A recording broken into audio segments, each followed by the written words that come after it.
네, 여러분, 우리가 함께 시작한 여행이 이제 마지막 시간을 맞이하겠습니다. 그동안 우리가 함께 나누었던 내용들 여러분들 기억하고 계십니까? 6번에 걸쳐서 함께 나누었죠. 첫 번째 시간에는 우리가 기독교로 들어가는 세 가지 문, 그리고 또 가로막는 세 가지 장애물에 대해서 여러분과 함께 나누어 보았습니다. 두 번째 시간에는요, 신의 존재에 대해서, 또 기독교에서 우리가 가르치는 소통하시는 하나님에 대해서 여러분과 함께 나누었습니다. 세 번째는요, 우리가 신의 존재를 찾으면서 종교로 귀의하기도 하지만 인생의 참된 행복을 추구하기 위해서 종교를 찾기도 하죠.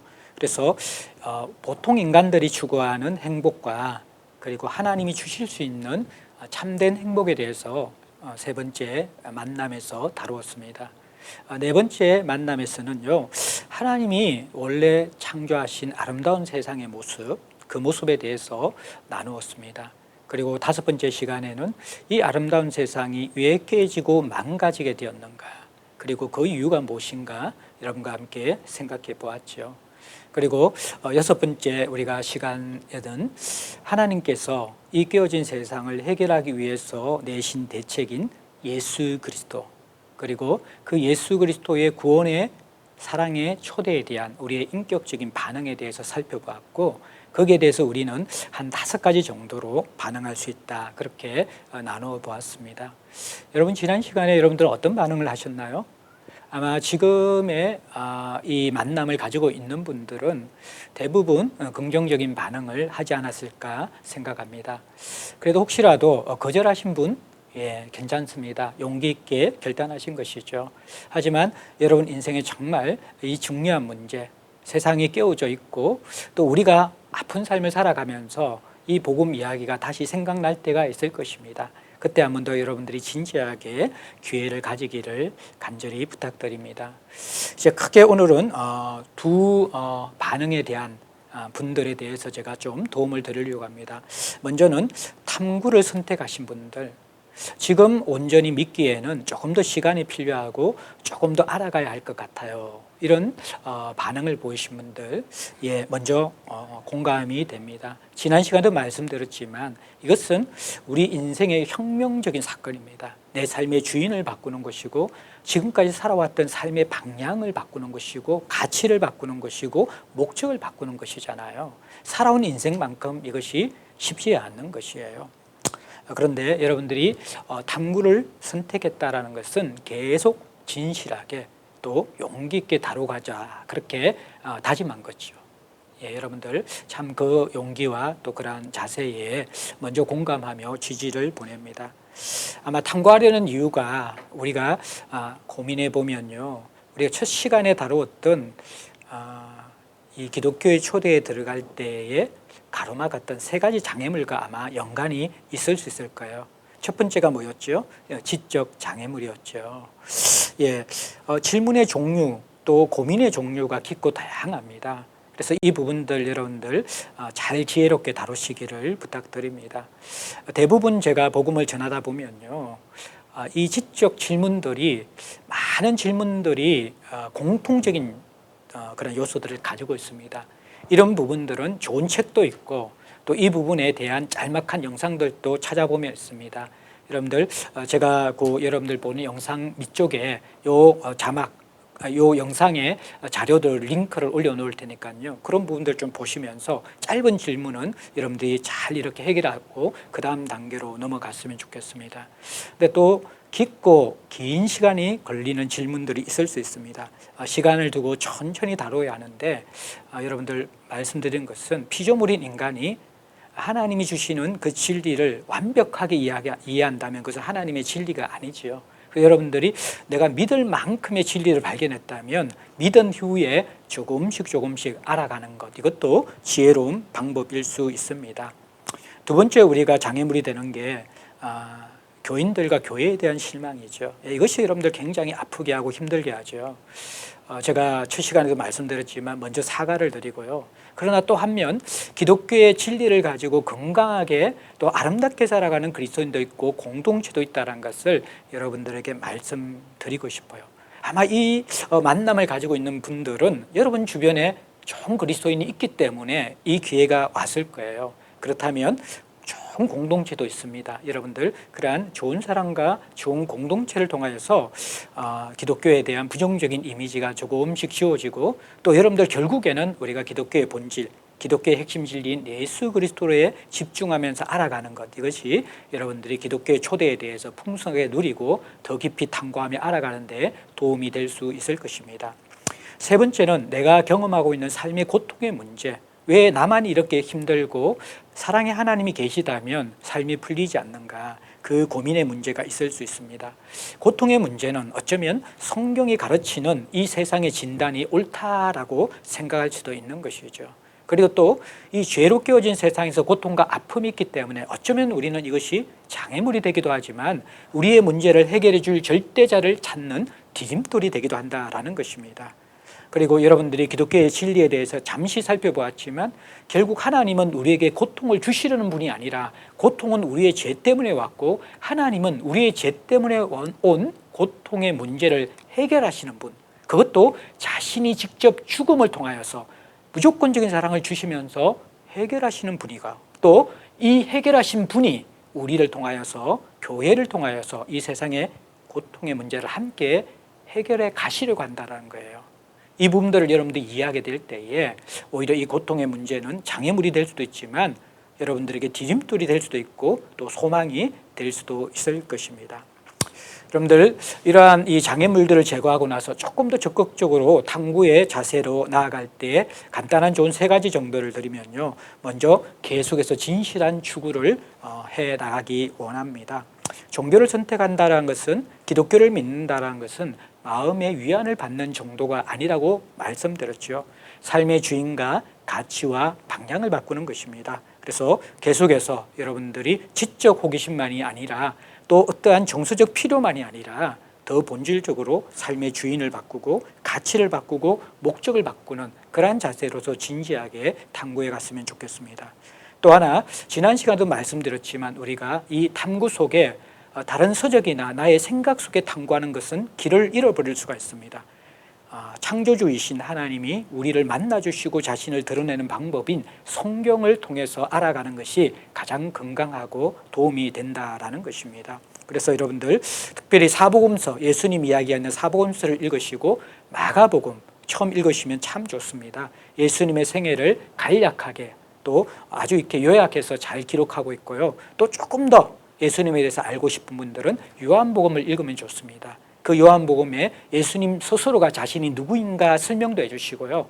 또 예수님이 여러 사람을 만나시면서 그 만남 속에서 어떤 분인가 가르쳐 주십니다.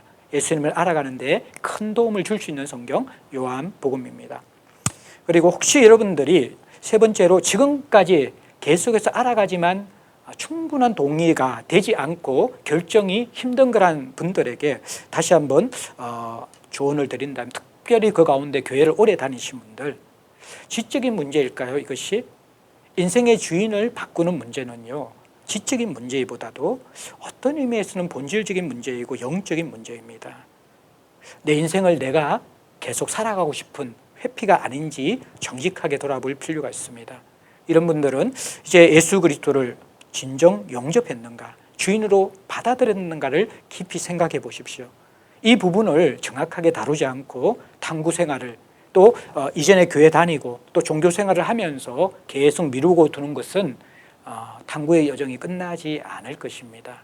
기독교는 지적 동의가 아니라 나를 위해 죽으신 인격적인 그 사랑의 주님에게 신뢰하고 의탁하고 나를 맡기는 것까지, 주인으로 모시는 것까지 나아가야지만이 결국 더 깊은 하나님을 아는, 예수를 아는, 또 복음을 아는 길로 들어갈 수 있다라는 것입니다. 자, 탐구하는 분들 조금 도움이 되셨나요? 이제 크게 두 번째로 예수님을 주인으로 모시고 영접하고 또 재헌신하고 기뻐하며 그분과 남은 인생을 동행하기로 결단한 분들을 위해서 조언을 드리겠습니다. 먼저 여러분들의 그 결단을 진심으로 환영하고 또 참 제가 기뻐하고 또 여러분들에게 축하드립니다. 앞으로 신앙생활을 할 때에 가장 중요한 기독교의 핵심 진리 4가지, 이것이 뼈대가 되어서 스며들게 해야 됩니다. 진리를 붙잡고 신앙생활을 해야만 합니다. 하나님이 주인이시다. 나는 죄인이다. 예수님이 내 대신 죽으셨다. 하나님을 나의 주인으로 모시는 것이 영접이고 결단이고 그리스도인으로 살아가는 것이다. 이 부분들 꼭 뼈대에 명심하시고 신앙생활에 꼭 내면화되고 스며들 수 있도록 여러분들이 이것 붙잡고 지속적으로 결단하고 나아갔으면 좋겠습니다. 자, 그러면서 이 신앙생활의 여정이 이제 시작되었습니다. 축하하고요. 또 여러분들이 이 여정을 정말 더 아름답고 건강하게 나아갈 수 있도록 4가지 정도의 좋은 또 필수 요소를 말씀드리겠습니다.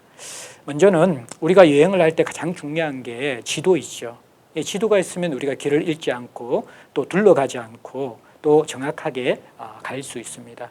그것이 바로 이 성경입니다. 영적 여행의 지도와 같은 것이 성경입니다. 그래서 하나님이 자신을 알려주는 방법, 성경이라고 말씀드렸죠. 그래서 여러분들 성경의 핵심 주제는 여러분들 예수님과 하나님 나라 이야기입니다. 성경에 관계되는 책들을 도움받으셔도 좋고 또 먼저 여러분들 공동체 속에 있는 건강한 지도자와 또 여러분들 주변에 있는 그리스도인들을 통하여서 성경에 대해서 알아가고 도움을 받는다면 여러분들 지도를 가진 것처럼 영적 여행에 큰 도움을 받을 수 있을 것입니다. 두 번째는요, 여러분들 신뢰입니다. 아무리 지도를 가지고 길 안내자가 잘 인도하더라도 믿고 따라가지 않으면 정확한 목적지에 도착할 수 없습니다. 마찬가지로 성경을 읽고 나서 그것을 지적 동의로 거치면 성경의 내용이 그 복음의 풍성한 축복이 나의 것이 될 수 없습니다. 그것을 나의 것으로 받아들이는 것, 그것이 바로 믿음이라는 것입니다. 믿음은요, 내가 믿고 싶은 것을 믿는 것이 아니고 내가 바라는 것을 믿는 것이 아니고 내가 원하는 것을 믿는 것이 성경의 믿음이 아닙니다. 성경이 가르치는 믿음은 철저하게 성경 안에서 하나님께서 우리에게 말씀하시는 믿음입니다. 그것은 하나님이 이미 하신 일, 그리고 지금 하고 계신 일, 그리고 장차 앞으로 하실 일들에 대해서 여러분들이 믿는 것입니다. 하나님을 믿는 것이 믿음이지 내가 원하는 것을 믿는 것이 믿음이 아닙니다. 그래서 하나님이 하신 일, 하고 계신 일, 하실 일들을 온전히 받아들이면요, 이 믿음은 하나님과 여러분을 연결시키는 통로와 같은 것입니다. 여러분들 이 수원지의 물이 가정에 공급되어서 콸콸 쏟아지도록 하는 것이 관이잖아요. 수도관이잖아요. 이 수도관처럼 믿음은 하나님의 그 풍성한 은혜와 사랑이 나의 삶 가운데 내 속에 흘러 들어올 수 있도록 연결하는 통로와 같은 것입니다. 믿음을 반드시 여러분들 가지고 하나님의 초대에 대해서 반응하시면 좋겠습니다. 그러면 신앙 성장과 풍성함들이 자연스럽게 따라오게 될 것입니다. 세 번째 여러분들에게 도움을 주는 필수 요소는 동반자입니다. 혼자 여행하는 것 어떻습니까? 때로는 좋기도 하지만요, 외롭기도 하고 또 힘들 때는, 도움이 필요할 때는 참 어려운 공경에 처하게 됩니다. 이 영적 여행의 동반자와 같은 역할을 하는 것이 바로 교회 공동체입니다. 교회는요, 건물이 아니라 하나님을 모신 그런 가족의 모임입니다. 여러분들은 하나님을 주인으로, 아버지로 모셨죠. 그러면 자동으로 따라오는 것이 있습니다. 동일하게 하나님을 아버지로 모신 형제, 가족들이 함께 따라온다라는 거예요. 그래서 내가 예수를 믿기로 선택하는 순간 나는 운명적으로 가족과 함께 연합되게 되어집니다. 그래서 이 교회 공동체인 가족은 어떤 존재이죠? 때로는 힘들고 상처를 주고 가까이 있기 때문에 부대끼기도 하지만요, 가족이 없으면 이 힘든 세상을 제대로 살아갈 수가 없습니다. 우리가 자라나는 데는요, 형도 필요하고 또 누나도 필요하고 언니도 필요하고 오빠도 필요하고 아빠도 필요하고 엄마도 필요하죠. 가족이 없이 홀로 자라갈 수 있는 사람은 아무도 없는 것처럼 영적으로 여러분들 자라기 위해서 꼭 공동체를 만나야만 합니다. 그 가족에 들어가게 될 때 여러분들 이 필수적인 것이에요. 신앙생활에 건강한 도움을 받게 될 것입니다.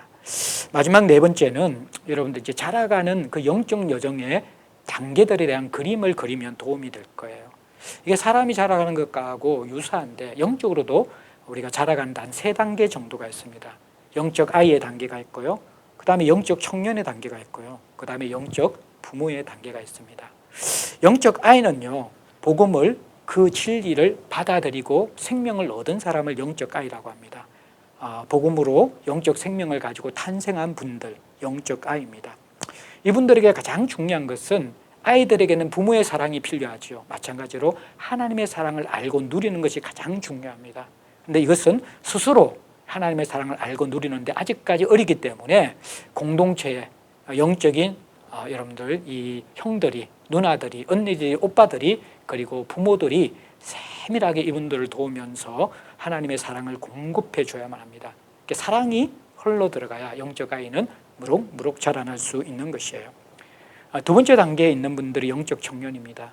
이분들은 이제 공동체의 사랑을 받아서 영적 자립심을 가지게 된 그러한 사람들입니다. 개인적으로 성경을 읽을 수 있고요. 또 우리의 인생을 인도하는 성령님의 인도에 대해서 관심을 가집니다. 하나님의 뜻이 무엇일까 관심을 가집니다. 어떻게 살까 그렇게 관심을 가지는 사람들, 영적 자립심을 길러가는 사람을 영적 청년이라고 합니다.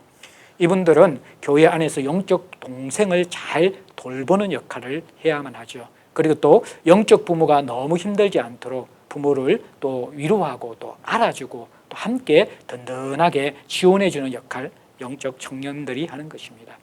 세 번째, 여러분들 우리가 영적으로 자라게 될 때 영적인 부모가 됩니다. 부모는요, 무엇보다도 부모의 역할에 가장 중요한 것은 생명을 탄생시키는 것입니다. 자녀를 태어나도록 하는 것이죠. 이 영적 부모도 영적 아이를 태어나게 하는 사람이 영적 부모입니다. 그리고 영적 청년에게 본을 보이면서 따라오도록 하는 사람. 여러분들 부모가 되었는데 자녀가 없으면 그 세대가 이어질 수가 없죠. 가정이 계속 지속될 수가 없죠.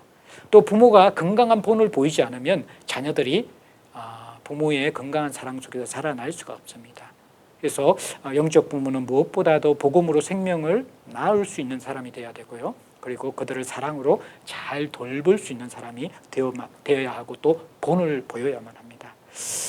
그러면서 영적 공동체를 잘 세워가고 하나님이 이 세상에 깨어진 세상을 치유하고 회복하는 그 도구로서의 하나님의 교회, 그 교회에 대한 꿈을 가지고 그 교회에 동력하는 사람, 그 교회를 세워가는 사람, 기둥 같은 사람, 이러한 사람들이 영적 부모입니다. 오늘 여러분들 꼭 기억하셔야 할 게 가장 아픈 것이 사람이 자라가지 않는 거잖아요. 시간이 되었는데도 아이가 자라가지 않으면 얼마나 부모의 마음이 아플까요? 마찬가지로 영적으로 자라가지 않는 신앙은 하나님에게 큰 근심과 아픔을 주게 됩니다. 이제 이 만남을 통해서 여러분들 영적 아이로 출발하지만 여러분들 조금 지나면 영적 청년이 되어 있고 또 좀 긴 시간이 지난 다음에 여러분과의 만남 속에서 볼 때에 다들 영적 부모가 되어 있어야만 하는 것이죠. 여러분들 그날을 기대합니다. 이제 만남을 마무리하고 여러분 각자가 계속되는 이 여행의 길들을 걸어가야만 할 것입니다. 긴 여정입니다. 육신의 여행도 또 긴 여행인 것처럼 영적 여행은 더 긴 여행입니다. 좋을 때도 있고요. 또 힘들 때도 있고 아플 때도 있을 것입니다. 그러나 이 여행 속에서 여러분들은 정말 진정한 삶의 길, 생명의 길, 여러분들을 살리는 길을 경험하고 만나게 될 것입니다. 이 여행을 끝까지 잘 완주해 주시기를 바랍니다. 그리고 격려합니다. 여러분들 지지합니다. 이 길을 걸어가면서 앞선 사람들의 본을 받고요. 또 어느 시점에서는 여러분들이 본을 끼치면서 이 길에 안내자가 되었으면 좋겠습니다. 그러한 아름다운 소망의 꿈을 꾸면서 여러분과의 만남을 이제 이별하고자 합니다. 여러분 인생을 정말 격려하며 축복합니다. 남은 인생 복음 안에서 생명을 얻고 더 풍성하게 누릴 수 있는 여러분들 되시기를 간절히 축복합니다. 고맙습니다. 여러분들 감사합니다.